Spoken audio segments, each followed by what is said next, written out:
Hello दोस्तों, स्वागत है आपका हमारे YouTube channel study for exam and knowledge में। आज हम लोग डिस्कस करने वाले क्रिया के बारे में। क्रिया क्या है यह देखेंगे हम लोग। जिस शब्द से किसी कार्य के करने या होने का बोध होता है उसे हम क्या कहते हैं? क्रिया कहते हैं।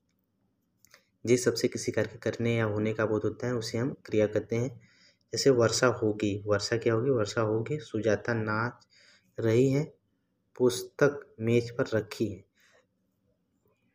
उपयुक्त वाक्य में होगी गा रही है, नाच रही है तथा शब्दों से कार्य के करने या होने का बोध हो रहा है। यानी होगी शब्द से नाच रही है और तथा शब्द से नाच रही है, यानी गा रही हैं होगी और नाच रही हैं सबसे क्या हो रहा है? कार्य के होने का बोध हो रहा है। तो ये सभी क्या है? क्रियाएं हैं। ये सभी क्या है? क्रियाएं हैं। क्रिया के बिना वाक्य पूर्ण नहीं होता। क्रिया के बिना वाक्य पूर्ण नहीं होता। अतः वाक्य में क्रिया का स्थान जो है महत्वपूर्ण है। सामान्यतः क्रिया वाक्य के अंत में ही आती है। क्रिया के मूल रूप को हम क्या कहते हैं? धातु कहते हैं। क्रिया के मूल रूप को हम धातु कहते हैं। जैसे लिख धातु से निम्नलिखित क्रियाएं बनी हैं। लिखिए, लिखा, लिखो, लिखूंगा और लिखता है। क्रिया के दो भेद हैं। क्रिया के कितने भेद हैं? मुख्य रूप से दो भेद हैं। कर्म के आधार पर क्रिया के भेद और प्रयोग के आधार पर क्रिया के भेद। तो सबसे पहले हम लोग डिस्कस करेंगे कर्म के आधार पर क्रिया के भेद। कर्म के आधार पर क्रिया के दो भेद हैं, अकर्मक क्रिया और सकर्मक क्रिया। यहाँ से प्रश्न अक्सर पूछे जाते हैं, तो देखेंगे हम लोग अकर्मक क्रिया क्या है। वाक्य में जहाँ क्रिया के व्यापार का फल कर्ता पर पड़े, यानी वाक्य में जहाँ पर क्रिया का फल कर्ता पर पड़े उसे हम क्या कहते हैं? अकर्मक क्रिया। जैसे बच्चा हंसता है, क्रिया यानी क्रिया क्या है? हंसना क्रिया है। हंसने का प्रभाव स्वयं कर्ता पर पड़ रहा है, यानी बच्चा क्या है? यहाँ पे कर्ता है। तो जब क्रिया का प्रभाव कर्ता पर पड़ता है तो उसे हम अकर्मक क्रिया करते हैं। तो यहाँ पे हंसने का प्रभाव, हंसना क्रिया है, उसका प्रभाव बच्चा यानी कर्ता पर पड़ रहा है, तो ये कैसी क्रिया है? अकर्मक क्रिया है। मैं खेलता हूँ, खेलने का प्रभाव स्वयं कर्ता पर पड़ रहा है, तो यह अकर्मक क्रिया है। यदि क्रिया से पहले, यानी अकर्मक क्रिया को पहचानने का जो तरीका है, यदि क्रिया से पहले क्या तथा किसको लगाकर प्रश्न करने पर उत्तर न मिले तो वह क्या होगा? अकर्मक क्रिया होगा। जैसे क्या हंसता है, अगर हमको यहाँ पे बच्चा हंसता है या जानना है कि यह कौन सी क्रिया है, अकर्मक क्रिया या सकर्मक क्रिया, तो क्रिया से पहले हम प्रश्न लगाएंगे क्या। क्रिया से पहले हम लिखेंगे क्या या किसको। तो यहाँ पे क्या हंसता है, क्या हंसता है, क्या हंसता है, कोई जवाब नहीं मिल रहा है, तो यह कौन सी क्रिया होगी? अकर्मक क्रिया है।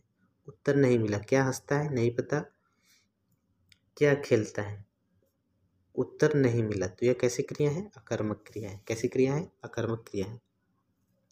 सकर्मक क्रिया, वाक्य में क्रिया का व्यापार फल यदि कर्ता के अतिरिक्त किसी अन्य शब्द पर पड़ता है तो उसे हम सकर्मक क्रिया कहते हैं। यानी जब क्रिया का प्रभाव कर्ता पर न पड़ करके कहीं अन्य शब्द पर पड़े तो उसे हम सकर्मक क्रिया कहते हैं। जैसे माली फूल तोड़ रहा है, यानी तोड़ना क्रिया है और तोड़ने का प्रभाव माली पर नहीं पड़ रहा है, तोड़ना फूल तोड़ रहे हैं, फूल पर पड़ रहा है, तो ये क्या है? सकर्मक क्रिया है। हम मिठाइयाँ खाते हैं, खाने का प्रभाव मिठाई पर पड़ रहा है, तो यहाँ पे क्या है? सकर्मक क्रिया। इसको पहचानने का तरीका जो है, यदि क्रिया से पहले क्या या किसको प्रश्न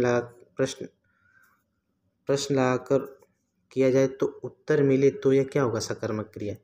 अकर्मक क्रिया में क्या या किसको लाकर प्रश्न पूछने पर, क्रिया के पहले क्या या किसको लाकर पूछने पर उत्तर नहीं मिलता है, जबकि सकर्मक क्रिया में क्रिया के पहले क्या या किसको लगाकर प्रश्न पूछने पर उत्तर मिल जाए तो उसे हम क्या कहेंगे? सकर्मक क्रिया। माली फूल तोड़ता है, तो क्या तोड़ता है? माली फूल क्या तोड़ता है? फूल तोड़ता है। क्या तोड़ता है? फूल तोड़ता है।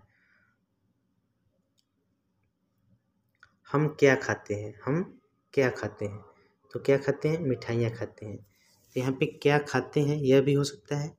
जैसे क्या तोड़ता है, क्या तोड़ता है तो फूल तोड़ता है, क्या तोड़ता है? फूल तोड़ता है। क्या खाते हैं, क्रिया से पहले अगर हम क्या लगाएंगे तो क्या खाते हैं? मिठाइयाँ खाते हैं। उत्तर मिल गया तो यह क्या है? सकर्मक क्रिया।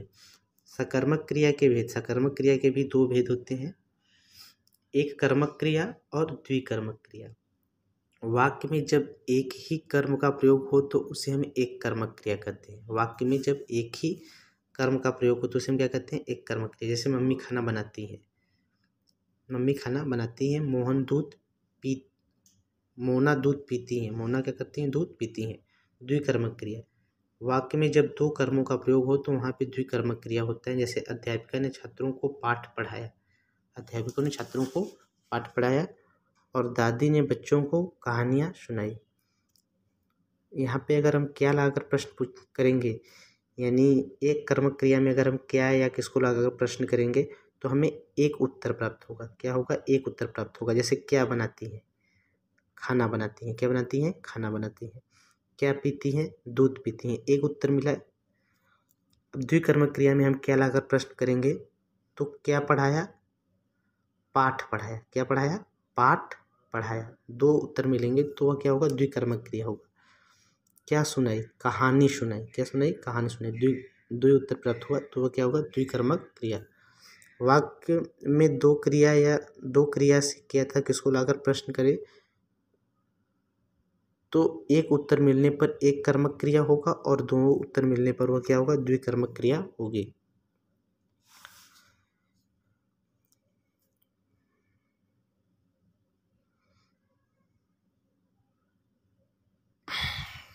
अब हम लोग बात करेंगे प्रयोग के आधार पर क्रिया के भेद कितने हैं। प्रयोग के आधार पर क्रिया के कितने भेद हैं? तो प्रयोग के आधार पर क्रिया के भेद निम्नलिखित हैं। प्रयोग के आधार पर क्रिया के क्या है? भेद निम्नलिखित हैं। पहला सामान्य क्रिया, दूसरा संयुक्त क्रिया, तीसरा नाम धातु क्रिया, प्रेरणार्थक क्रिया, पूर्वकालिक क्रिया, तत्कालिक क्रिया और कृतंत क्रिया। सबसे पहले देखेंगे हम लोग सामान्य क्रिया क्या है। कुछ वाक्यों में केवल एक ही क्रिया का प्रयोग होता है तो ऐसी क्रिया को हम सामान्य क्रिया कहते हैं। जहाँ पर केवल एक क्रिया का प्रयोग हो तो उसे हम क्या कहेंगे? सामान्य क्रिया। वह आया, वह आया, एक ही क्रिया है। आना क्या है? एक ही। वह आया, एक ही क्रिया हो रही है तो यहाँ पे क्या है? सामान्य क्रिया। उसने कहा, यह भी क्या है? सामान्य क्रिया। संयुक्त क्रिया, इन वाक्यों में दो या दो से अधिक क्रियाओं का प्रयोग एक साथ होता है तो ऐसी क्रियाओं को हम क्या कहते हैं? संयुक्त क्रिया। मोहित पुस्तक पढ़ रहा है, मोहित पुस्तक पढ़ रहा है। क्या कर रहा है? पुस्तक पढ़ रहा है। यानी दो क्रिया है यहाँ पे तो क्या होगा? यह संयुक्त क्रिया होगा। वह घर चला गया, क्या गया? घर चला गया, घर चला गया। दो क्रिया है तो संयुक्त क्रिया मानी जाएगी। नाम धातु क्रिया, संज्ञा सर्वनाम अथवा विशेषण शब्दों से बनी क्रिया को, संज्ञा सर्वनाम अथवा विशेषण शब्दों से बनी क्रिया को हम क्या कहते हैं? नाम धातु क्रिया। बहता पानी शुद्ध होता है, बहता पानी कैसा होता है? शुद्ध होता है। सीमा कविता दोहराने लगी, सीमा क्या कर रही? कविता दोहराने लगी। नाम धातु क्रिया। जैसे संज्ञा शब्दों से बनी हुई क्रिया, संज्ञा शब्दों से बनी हुई क्रिया को हम क्या करेंगे? नाम धातु क्रिया। या विशेषण शब्दों से बनी क्रिया को हम नाम धातु क्रिया कहेंगे। सर्वनाम शब्दों से बनी क्रिया को हम क्या कहेंगे? नाम धातु क्रिया। जैसे ठग, ठग क्या है? संज्ञा शब्द है। नाम धातु क्रिया इसका क्या हो जाएगा? ठगना। यानी जब भी हम संज्ञा सर्वनाम, संज्ञा विशेषण या सर्वनाम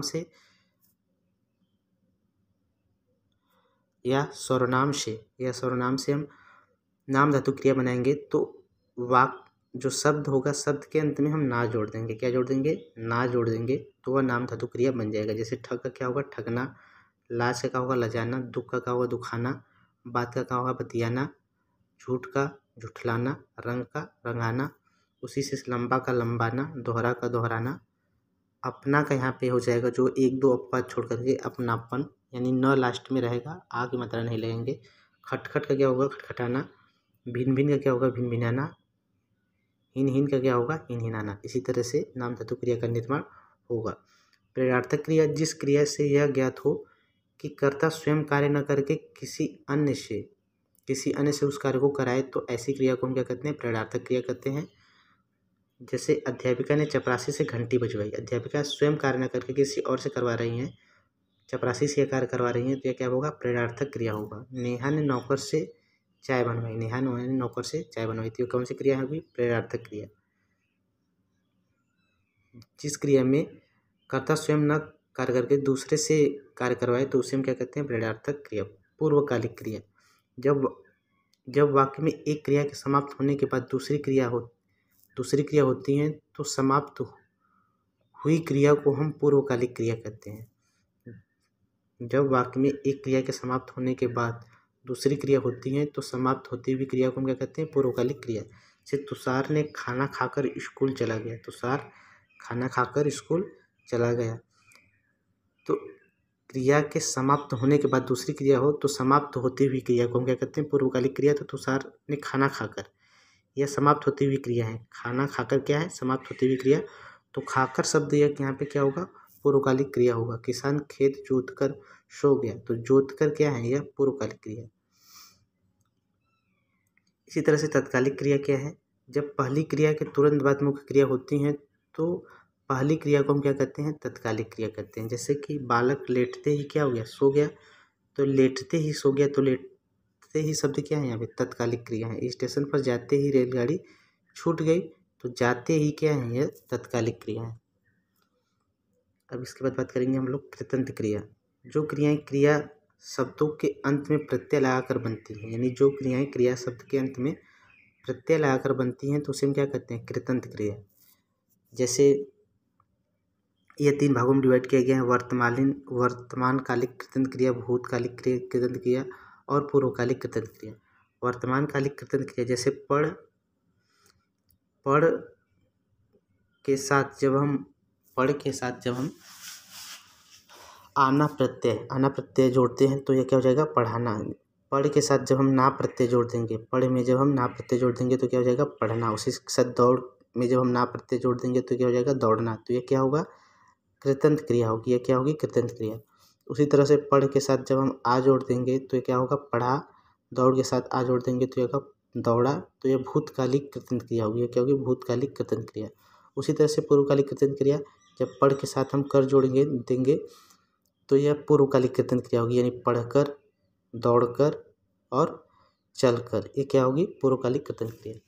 तो आशा करते हैं कि आपको क्रिया समझ में आया होगा। अगर आपको वीडियो पसंद है तो वीडियो को लाइक करें। Thanks for watching.